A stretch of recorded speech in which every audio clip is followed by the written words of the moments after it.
अब आज की वीडियो में हम देखेंगे कि हम इस गिवन बुलियन फंक्शन को 4 to 1 मल्टीप्लेक्सर की हेल्प से कैसे इंप्लीमेंट कर सकते हैं। देखो स्टैंडर्ड वे तो ये होता है कि अगर इसमें 4 वेरिएबल्स हैं, इसका मतलब हमें क्या करना है, एक इनपुट के तौर पे यूज करना है इनमें से, और बाकी 3 को हमें क्या करना है, सिलेक्शन लाइंस के तौर पे यूज करना है। और इस तरह से अगर 3 सिलेक्शन लाइंस हैं तो हम 8 to 1 मल्टीप्लेक्सर का यूज करके इसको इंप्लीमेंट कर सकते हैं। ये चीज मैंने प्रीवियस वीडियोस में अच्छी तरह से आपको बताई ही है। ओके, लेकिन अगर आपको क्वेश्चन में दिया हुआ है कि इसको आपको किसी और मल्टीप्लेक्सर की हेल्प से इसको इंप्लीमेंट करना है, जैसे मैंने प्रीवियस वीडियो में आपको बताया था कि हम इसी को 16 to 1 की हेल्प से कैसे इंप्लीमेंट कर सकते हैं, 8 to 1 मल्टीप्लेक्सर की हेल्प से कैसे इंप्लीमेंट कर सकते हैं। लेकिन अगर क्वेश्चन में ये गिवन है कि आपको इस बुलियन फंक्शन को आपको 4 to 1 मल्टीप्लेक्सर की हेल्प से इंप्लीमेंट करना है, तो हम कैसे करेंगे अगर ये चीज क्वेश्चन में गिवन है। तो नहीं गिवन है तो आपको स्टैंडर्ड वे को फॉलो करना है, जो कि मैं पहले ही आपको एक्सप्लेन कर चुकी हूँ। अगर गिवन है कि इसको 4 to 1 मल्टीप्लेक्सर की हेल्प से इंप्लीमेंट करना है तो हम कैसे करेंगे। ओके, तो अब क्योंकि हमें क्वेश्चन में गिवन है कि इसको हमें 4 to 1 मल्टीप्लेक्सर की हेल्प से इंप्लीमेंट करना है, 4 to 1 हम क्या लिख सकते हैं, 4 को लिख सकते हैं हम 2 raised to the power 2 लिख सकते हैं। इसका मतलब हमारी 2 क्या होंगी, सिलेक्शन लाइंस होंगी। इसका मतलब हमें इनमें से कोई भी 2 वेरिएबल्स को किसके लिए लेना है, सिलेक्शन लाइंस के लिए लेना है। अगर हम 2 वेरिएबल्स को सिलेक्शन लाइंस के लिए ले रहे हैं तो बाकी 2 वेरिएबल्स को इनपुट के तौर पर हमें लेना पड़ेगा। कैसे लेना है अभी हम पूरा अच्छी तरह से देखेंगे। तो सपोज हम सी और डी को हम ले लेते हैं सिलेक्शन लाइंस के तौर पे। हम ए और बी को भी ले सकते हैं, सी और डी को भी, किसी को भी हम ले सकते हैं। ओके, तो सपोज मैं क्या ले रही हूँ, सी और डी जो है मैं क्या ले रही हूँ, उन्हें सिलेक्शन लाइंस के तौर पे ले रही हूँ। ओके, तो अगर सी और डी मेरी सिलेक्शन लाइंस है, पहले तो देखो 4 to 1 मल्टीप्लेक्सर, तो यहां पर हम ये चीज ड्रॉ कर देते हैं 4 to 1 मल्टीप्लेक्सर का ब्लॉक डायग्राम। ओके, तो ये है हमारा 4 to 1 मल्टीप्लेक्सर। इसका मतलब हमारे इनपुट्स कितने होंगे, 4, I0, I1, I2, I3, ये कितने हो गए हमारे 4 इनपुट्स हो गए, और एक क्या होगा, आउटपुट होगा। मल्टीप्लेक्सर क्या होता है मैंने आपको अच्छी तरह से बताया है कि वो इनमें से किसी एक लाइन को क्या करेगा, सिलेक्ट करेगा और उसे आउटपुट लाइन के थ्रू लेकर जाएगा। ओके, कौन सी एक को सिलेक्ट करेगा ये कौन डिसाइड करेंगी, सिलेक्शन लाइंस डिसाइड करेंगी। तो हमने सी और डी को क्या सोचा है कि हमारी सिलेक्शन लाइन से, सी और डी क्या है, हमारी सिलेक्शन लाइन से। तो यहाँ पे लिख दिया मैंने सी, यहाँ पे लिख दिया मैंने डी, जो कि डिसाइड करेंगे कि किसको इनमें से सिलेक्ट करके हमें आगे लेकर जाना है। ओके, क्योंकि हमारे पास इनपुट लाइन इतनी सारी है लेकिन हमारे पास आउटपुट लाइन क्या है, सिर्फ एक है। हम एट ए टाइम किसी एक को ही लेके जा सकते हैं। किस एक को लेके जाएंगे वो डिसाइड करेंगे सिलेक्शन लाइन्स। कैसे डिसाइड करेंगी, तो जब सी डी, देखो सी डी, ठीक है, तो सी डी की पॉसिबल वैल्यूज क्या हो सकती है, आइदर 0 0 हो सकती है, 0 1 हो सकती है, 1 0 या 1 1, ये इनकी पॉसिबल वैल्यूज हो सकती हैं। जब इनकी वैल्यू 0 0 होगी तो I0 को सिलेक्ट किया जाएगा। जब इनकी वैल्यू 0 1 होगी तो I1 को, इस केस में I2 को, इस केस में I3 को सिलेक्ट किया जाएगा। ये चीज तो हमें पता चल गई। ठीक है, अब हम ए बी को किस तरह से क्या लेंगे, इनपुट के तौर पे कनेक्ट करेंगे, एज ए इनपुट कनेक्ट करेंगे, वो अभी हम देखते हैं। ओके, तो उसके लिए हमें क्या बनानी पड़ेगी, इंप्लीमेंटेशन टेबल बनानी पड़ेगी। तो हम यहाँ पे बना लेते हैं नीचे इंप्लीमेंटेशन टेबल। इसको मैं थोड़ा सा यहाँ पे लिख देती हूँ, ये है सी और ये है डी। ओके, तो पहले इंप्लीमेंटेशन टेबल हम कैसे बनाते हैं, तो पहले हम क्या लिखते हैं, हमारे जो इनपुट्स हैं वो, तो हमारे इनपुट लाइंस कौन कौन सी हैं, I0, I1, I2, I3। तो यहाँ पे सेपरेट स्पेस में मैं लिख देती हूँ I0, I1, I2 and I3, ये लिख दिए, जो कि मेरे क्या है, इनपुट है। ओके, इनमें क्या वैल्यू देनी है अभी हम डिसाइड करेंगे ए बी के थ्रू। अब बात आती है ए बी की, तो ए बी की क्या क्या वैल्यूज हो सकती हैं, देखो 0 0 हो सकती है, मतलब ए कॉम्प्लीमेंट बी कॉम्प्लीमेंट। 0 1 हो सकती है वैल्यू, इसका मतलब क्या है, ए कॉम्प्लीमेंट और बी हो सकती है, मतलब 0 1। यहाँ क्या हो सकती है, 1 0, मतलब ए बी कॉम्प्लीमेंट, यहाँ तो दोनों ही 1 हो सकती है। देखो कॉम्प्लीमेंट डिनोट कर रहा है 0 को, तो यहाँ पे हम क्या लिख देंगे, ए बी। तो ये वैल्यूज हो सकती हैं किसकी, ए एंड बी की, जो कि मैंने यहाँ पर लिख दी है। ओके, मतलब ये हो सकती है।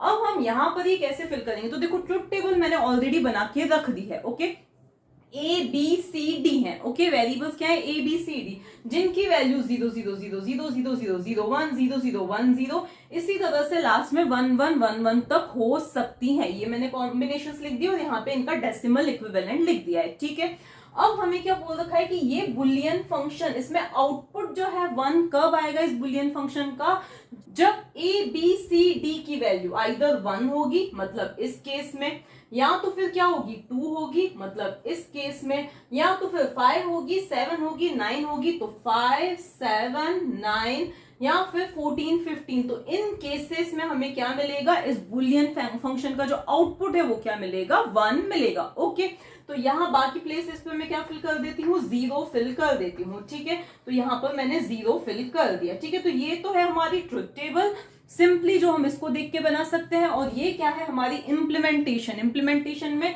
यहाँ पे हम क्या लिखते हैं, इनपुट लाइंस लिखते हैं, और यहाँ पे हम जिसको भी इनमें से इनपुट के तौर पे कनेक्ट कर रहे हैं वो हम यहाँ पे लिखते हैं। तो हम यहाँ पे ए बी को एज ए इनपुट ले रहे हैं, तो ए बी की पॉसिबल वैल्यूज क्या हो सकती है वो मैंने यहाँ पे लिख दी है। ओके, अब हम यहाँ पे हमें क्या फिल करने हैं, नंबर्स फिल करने। तो ये नंबर्स हम कैसे फिल करेंगे, तो देखो यहाँ पे ए कॉम्प्लीमेंट बी कॉम्प्लीमेंट, इसका मतलब क्या होता है, 0 0 होता है। तो यहाँ पर हमें देखना है ए बी 0 0 कहां पर है, ए बी 0 0 कहां पर है, तो देखो 0 1 2 3, देखो 0 1 2 3, यहाँ पर ए बी की वैल्यू क्या है, 0 है, 0 0 है। ओके, तो इसीलिए हम यहाँ पे क्या लिख देंगे, 0 1 2 3, ये लिख दिया हमने। फिर ए कॉम्प्लीमेंट बी किसको डिनोट करता है, किसको रिप्रेजेंट करता है, 0 1 को रिप्रेजेंट करता है। तो हमें देखना है कि ए बी 0 1 कहां पर है, तो देखो कहां पर है, 4 5 6 7, 0 1 0 1 0 1 0 1 है। तो यहां पर हम क्या लिख देंगे, 4 5 6 7। फिर ए बी कॉम्प्लीमेंट 1 0 को रिप्रेजेंट करता है, तो 1 0 कहां पर है, 8 9 10 11 पे क्या है, 1 0 है। तो यहाँ पे हम क्या लिख देंगे, 8 9 10 एंड 11 लिख देंगे। ओके, इसके बाद में लास्ट आता है ए बी मतलब 1 1, तो वहां पे हमें क्या लिखना पड़ेगा, तो वहां पर हमें लिखना पड़ेगा, देखो 1 1 कहां पर है, 12 13 14 15। तो यहाँ पर हम क्या लिख देंगे, 12 13 14 एंड 15, ये हमने लिख दिया। बस यही थोड़ा डिफिकल्ट काम लगता है सबको। ओके, अब हमें क्या करना है, सर्कलिंग करनी है। सर्कल हम कैसे करेंगे, अब हमें यहाँ पे देखना है कि हमें आउटपुट 1 कहाँ मिल रहा है। इधर आप यहाँ पे भी देख सकते हो कि हमें आउटपुट 1 कहाँ मिल रहा है। तो हमें आउटपुट 1 मिल रहा है 1 2 5 7 9, तो 1 2 5 7 एंड 9। इसके अलावा कहां पर 1 मिल रहा है, 14 15 पर। तो 14 15 पर हमें क्या मिल रहा है, आउटपुट 1 मिल रहा है, हमने सर्कल कर दिया। अब आपको यहाँ पर वैल्यू लिखने का रूल आपको पता है। अब यहाँ पर देखो कहीं पे भी सर्कल नहीं है, इस वाले कॉलम में आप देखो कहीं भी सर्कल नहीं है, तो हम क्या लिखेंगे, 0। जब सभी प्लेसेस पे सर्कल होता है तो हम लिखते हैं 1, कहीं भी सर्कल नहीं है तो हम क्या लिखते हैं, 0 लिखते हैं। ओके, यहां पर हम देखें I1 में हमें कहां पर सर्कल मिल रहा है, तो मैं यहां पर नहीं लिख रही हूँ क्योंकि थोड़ा लंबा हो जाएगा, मैं यहां पे लिख रही हूँ ताकि उसको हम सॉल्व भी कर सकें।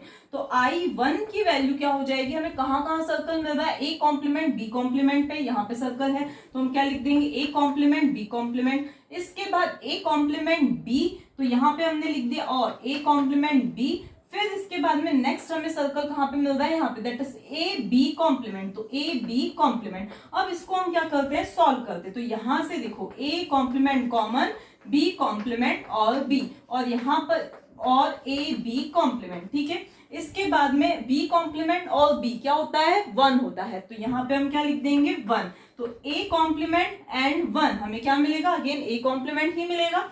फिर और ए बी कॉम्प्लीमेंट। अब यहाँ पर अगर हम इसको फर्दर सॉल्व करते हैं तो ये हो जाएगा ए कॉम्प्लीमेंट, यहाँ पे मैंने सारे बुलियन आइडेंटिटीज का यूज करके सॉल्व किया, तो ए कॉम्प्लीमेंट और ए कॉम्प्लीमेंट, यहाँ पे एंड ए कॉम्प्लीमेंट और बी कॉम्प्लीमेंट, तो ए कॉम्प्लीमेंट और बी कॉम्प्लीमेंट। ठीक है, तो ए कॉम्प्लीमेंट और ए क्या हो जाएगा, 1 हो जाएगा। तो फाइनली हमें यहाँ पे क्या मिलेगा, 1 और ये वाला जो टर्म है ये मिलेगी। तो आंसर हमारा जो रिजल्ट आएगा वो क्या आएगा, ए कॉम्प्लीमेंट और बी कॉम्प्लीमेंट। तो I1 में हम क्या लिख देंगे, ए कॉम्प्लीमेंट और बी कॉम्प्लीमेंट। फिर हम सॉल्व करते हैं इस वाले को।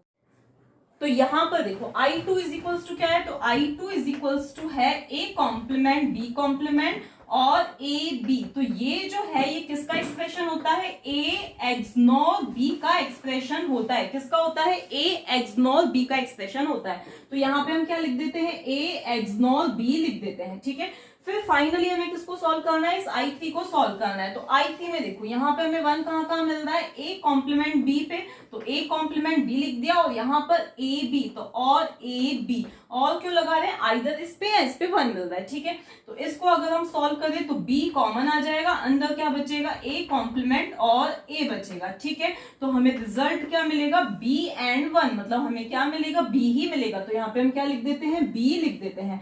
अब बस हमें करना क्या है, ये कनेक्शंस करने हैं जैसा यहाँ पे गिवन है। I0 में हमें 0 देना है, तो यहाँ से हम 0 प्रोवाइड कर देंगे।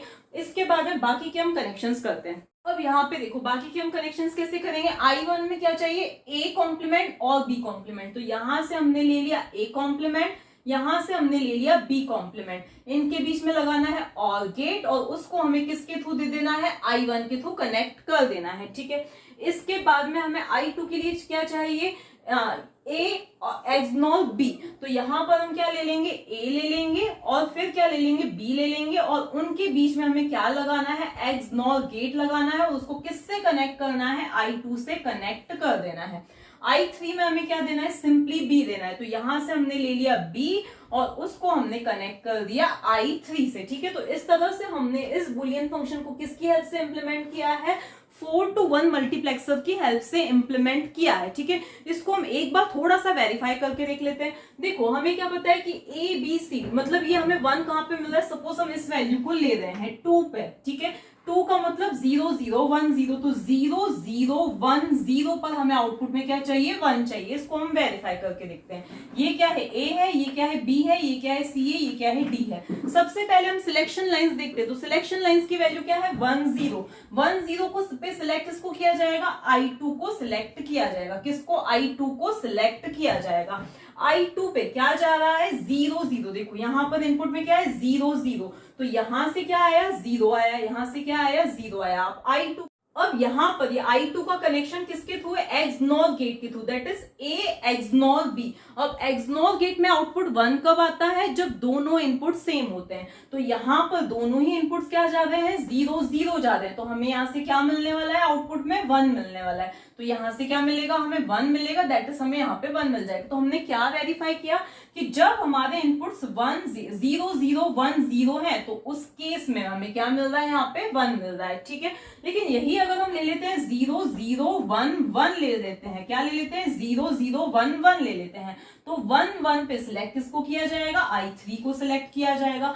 I3 से कौन जा रहा है, I3 से जा रहा है ओनली B जा रहा है, तो B पे वैल्यू क्या है, 0 है, तो B की वैल्यू क्या है, 0, तो यहां से क्या जाएगा, 0 जाएगा, मतलब हमें आउटपुट में भी क्या मिलेगा, 0 ही मिलेगा। तो देखो हमें जब वैल्यू 3 है तो यहाँ पे क्या मिल रहा है, 0 ही मिल रहा है, ठीक है।